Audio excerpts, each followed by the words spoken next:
आज बैठक असं आहे की राज्याचे महसूल मंत्री आणि माजी प्रांत अध्यक्ष भाजपाचे श्री चंद्रशेखर बावनकुळे आज नांदेड मार्गे वसमतला त्यांची सभा आहे.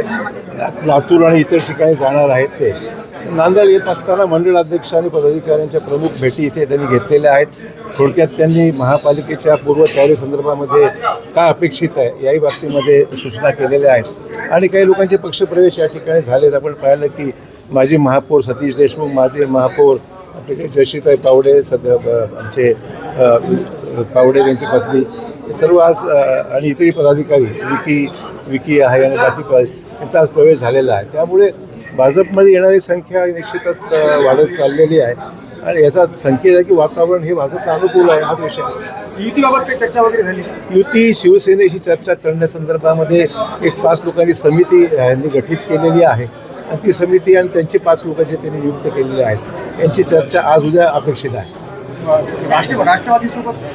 राष्ट्रवादी संदर्भामध्ये अद्याप वरून काही सूचना नाही आहेत किंवा त्यांच्याकडूनही विचारणा नाही आहे. म्हणजे हा सगळे निर्णय प्रदेश पातळीवर झालेले आहेत.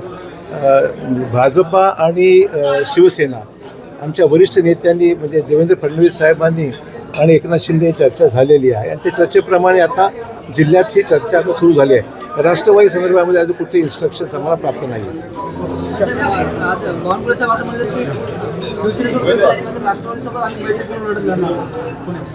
आता ते काय त्यांनी वक्तव्य मला माहीत नाही, परंतु राष्ट्रवादीची चर्चा जर पुण्यामध्ये मैत्रीपूर्ण आहे, नांदेड बाबतीत अजून काही त्यांच्याकडून आम्हाला सूचना प्राप्त नाही.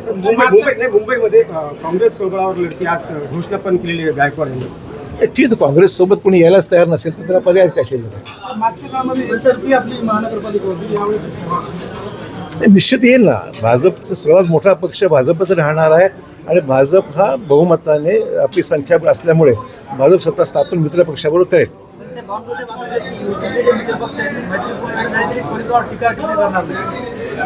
तर ठीक आहे, निवडणुका आहेत, बघूया काय होतं.